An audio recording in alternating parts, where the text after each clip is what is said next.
Okay, hi guys. Today we will have a music class for the grade 7. And today we will talk about the music period and the music tradition. And then we will focus on Renaissance and the Baroque music area. Then let me share the slide. So Renaissance is 1500 to 1600. And in this time, there's no music score and there's no lyrics on the book. So in this time, the music is always based on the mode and then nature texture with full of more independent melodic parts. And this time, the famous is Gregorian chant and also Baroque. We will move to Baroque.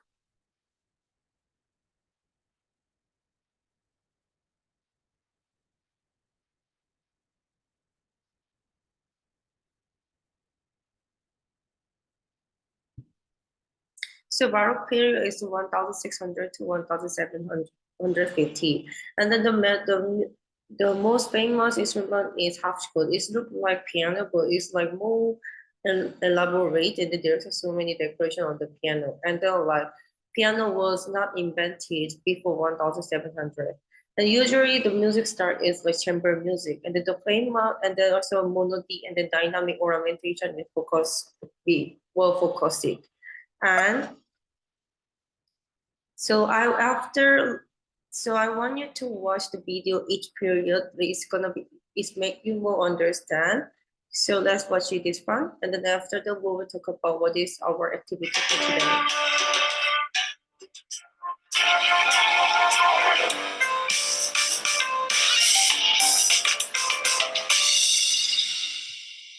The Renaissance, or Renaissance for any American viewers, is dated between 1400 and 1600 AD and marks the second half of what we call the early period of Western music, the first half being the medieval era, which we looked at last month. If you missed this, click the annotation to watch it now. The Renaissance was a huge shakeup of creative thought in the Western world, with 14th century Florence at the epicenter. This was largely due to the relative political and economic stability of the time, as well as the spreading of literacy and education. There's an apparent understanding of perspective and geometry in artworks, a rethinking of diplomacy and politics, and we also work out how to manufacture concrete, so that's also good. Additionally, ancient Greek and Roman philosophy led to some focus on humanitarian issues over theological ones. Indeed, opera was intended to be a of ancient Greek drama. We were actually able to focus on and enjoy the arts rather than use them as a form of worship. The increased demand for music as a form of entertainment was something which could be exploited commercially. And this extended to the home, where families began to perform music, sing and dance recreationally. Families began to own keyboards and other instruments, and richer families would hire virtuoso musicians to play for them privately. So the first composer we're looking at is John Dunstable, an English composer from the late medieval and early Renaissance periods. He was highly influential, composing in the service of John of Lancaster, brother to the then King Henry V, and was also a keen astronomer, mathematician, and astrologer.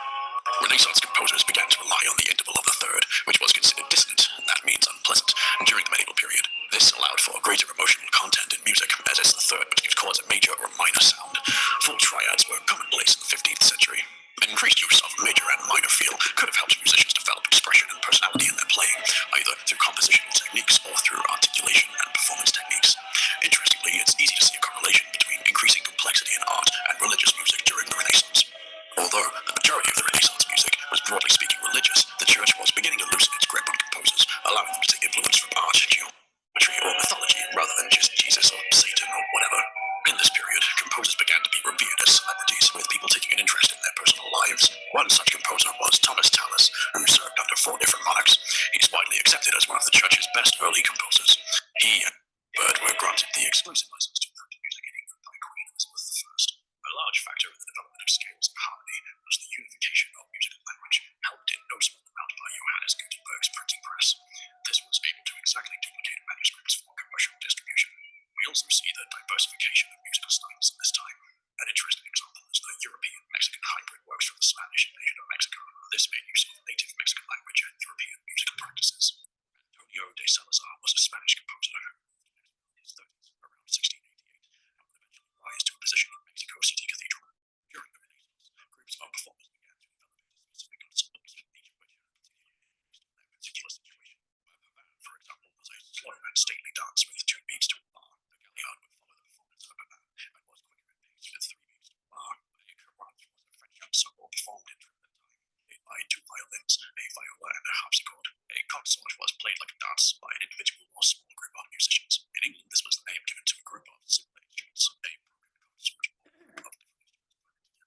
one would lead to the rock orchestra of the 17th century.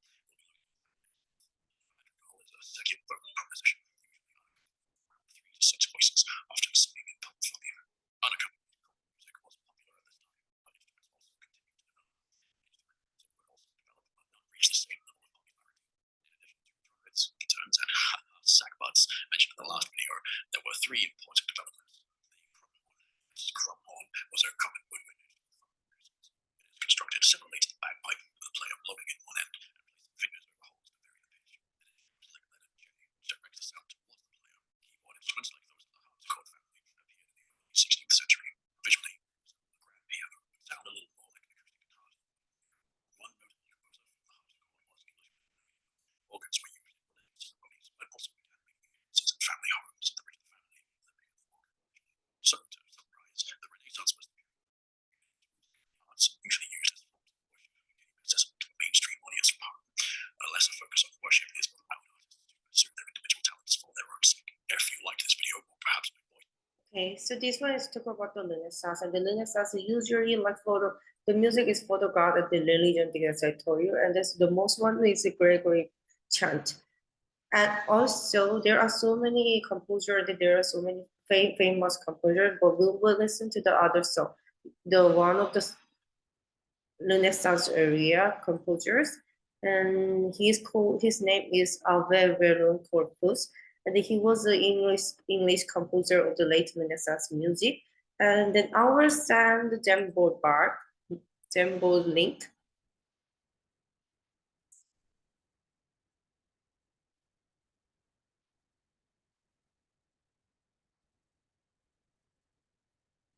So you can log in this one, you can follow the link, and then after listening to his music, and then you have to draw, you can see that there is your name and then number 1, 2, 3. So we will start from number 1.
And please draw you what you feel after while listening to this music on the drum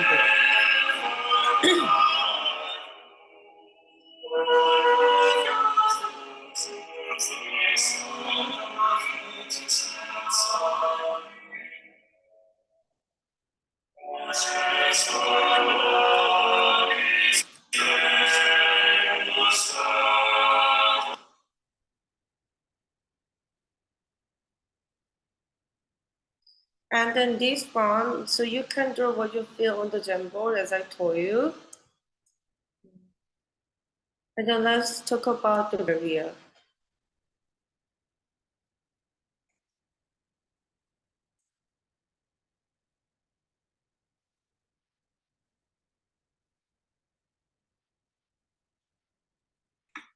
So Baroque area is the most famous instrument is, as I told you, harpsichord. And it is like you can imagine that like piano, it is like father of the piano, and the sound is like a cross between acoustic guitar and the piano, because it was broke. So we will watch the reference video to understand what is a Baroque period.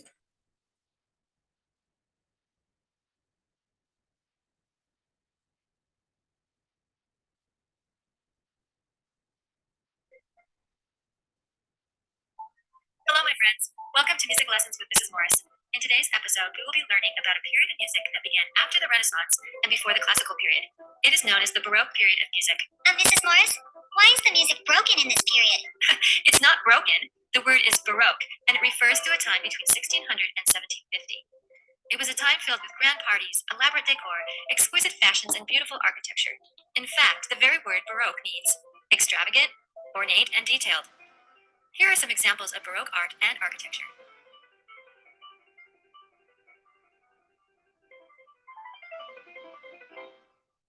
The world was changing rapidly during the Baroque period. Many new inventions, art forms, and discoveries were being made. Sir Isaac Newton was formulating the laws of motion and universal gravitation, while Italian astronomer Galileo was improving the telescope. He even discovered several stars as well as the moons around Jupiter. The Pilgrims were boarding the Mayflower on their way to the New World, where they landed in what would eventually be known as Boston, Massachusetts, and Benjamin Franklin was... Hey, aren't you supposed to be talking about music? I guess I've gotten a little off track. Now, where was I? Oh yes, the Baroque period. Chamber music played an important role in family and community life. Families might even have a specific room dedicated to music and entertainment. Imagine that. Instead of having your friends over to watch movies or play a video game, your friends and family would come over to play instruments and sing together. And speaking of instruments, one popular instrument of the day was the harpsichord. Kind of looks like a piano. It does, but even though the piano was invented around 1700, it really didn't become popular until the classical period. As you can see from these pictures, the harpsichord looks kind of like a grand piano, but today's pianos aren't nearly as elaborate in their decorations. It also has a unique sound because the strings are plucked. Let's listen to the sound of the harpsichord playing Bach's invention number 8.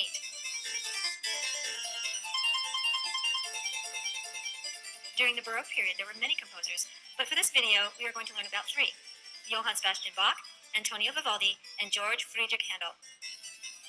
Antonio Vivaldi was an Italian composer born in Venice, Italy in 1678.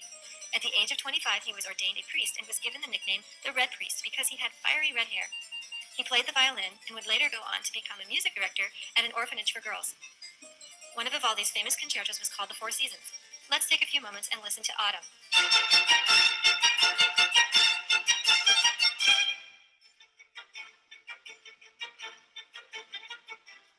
George Friedrich Handel was a German-born composer, but he lived most of his life in England. He wrote many forms of compositions, but was known mostly for his oratorios and operas. Handel's most famous oratorio is The Messiah, and it is performed in many concert halls during the Christmas season. The Bach family was a very large family who influenced music for almost 2 centuries, so it's no surprise that Johann Sebastian Bach grew up to be such a great composer. Orphaned at the age of 10, Johann went to live with his brother and continued to study music. He played violin, the clavichord, and the organ. Bach loved to study music, and he would often recopy music of his favorite composers. Although his brother had forbidden him to do this, young Bach would wake up in the middle of the night and finish his work by moonlight. At 15, Bach even walked 200 miles to a neighboring town just so he could join a boys' choir. Bach was one of the greatest organists and composers who ever lived. I could go on and on about the amazing lives of these composers, but it's time to end our video. However, your learning doesn't need to end here. In fact, I encourage you to take some time to discover more about the Baroque period and these great composers. So we will talk about other things. So there, as I told you, during the Hello, my friends. Baroque Welcome to period, Music there Lessons are with Mrs. so Morris. many In today's composers. But we will talk about Jonathan Bach.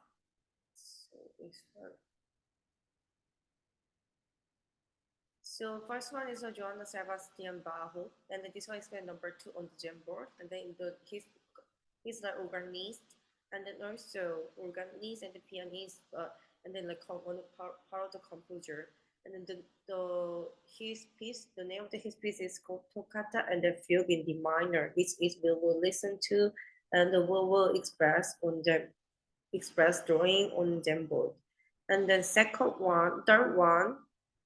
It's gonna be Symphony from the Messiah. Like it is from George Friedrich Handel, and he was the German British Bach composer. And symphony, the overture is when you listen to the symphony music, the first part is called overture. So you can see.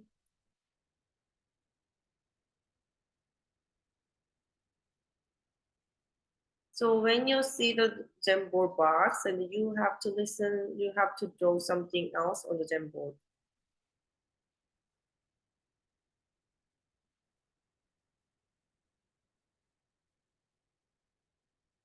So we started.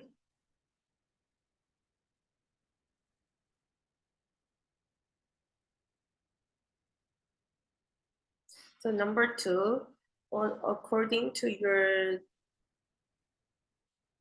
Jamboard, you have to draw something else after listen to the music.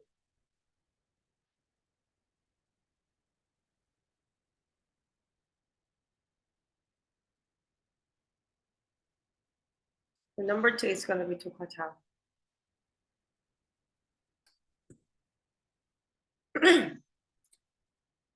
Oh no.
And the next song is gonna be from the Handel.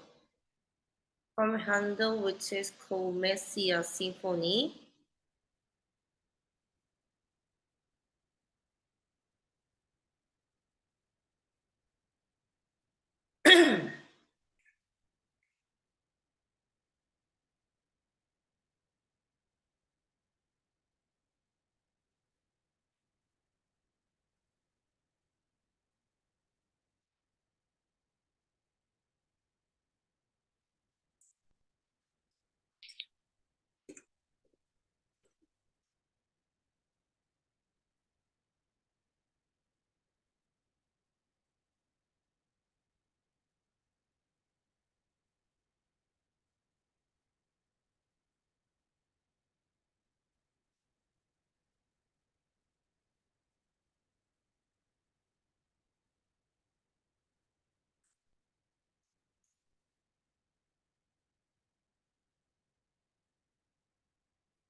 After finish drawing, you have to explain to me what you feel about and then why did you draw this kind of thing. So for example, you can see you can use pen and the mess.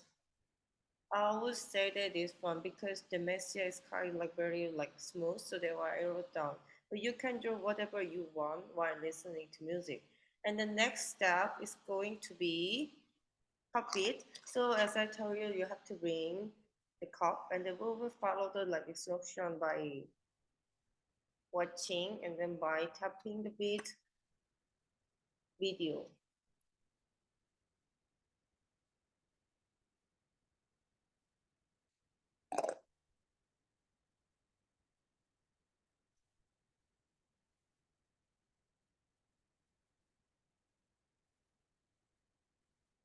Hi guys, today I'm going to teach you the easiest way to learn the cup game that goes along with the cup song. I learned this game a long time ago at camp, and when we learned it, we learned not just the rhythm, but the name of what we were doing that went along with the movement, and it makes it easier to remember when you're doing the song. So we're going to start out really slow, and I'm going to explain as we go, and then we're going to pick it up and make it faster. So you start clap, clap, and then you're going to hit the table with the syllables of table. Table, table, clap again, and then you're going to pick the cup straight up and set it down. You're going to clap again, clap, then sweep the cup upside down, sweep, hit the top, hit the table, grab the bottom, put your hand down, put the cup down. Now, if you're playing with other people, when you put the cup down is when you slide the cup over to the next person and grab your new cup. But since we're just doing it by ourselves today, you can keep the cup in place. So here's what it sounds like with the words. Clap, clap, table, table, clap, up, down. Clap, sweep, top, table, bottom, hand, down. You can make it a little faster once you have it memorized. Clap, clap, table, table, clap, up, down. Clap, sweep, top, table, bottom, hand, down. Clap, clap, table, table, clap, up, down. Clap, sweep, top, table, bottom, hand, down. And then once you get that and you have it memorized, you can take the words away and just do the rhythm.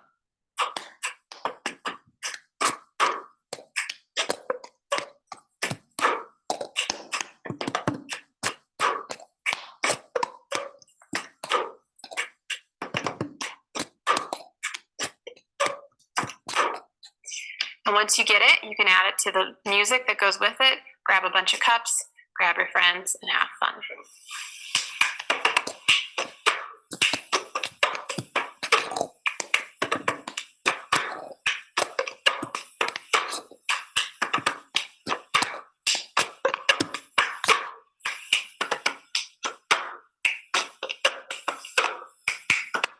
Also, this one I will send a link to you so you can practice, and then I want you to record by yourself after complete this one, and then please upload on Google Classroom.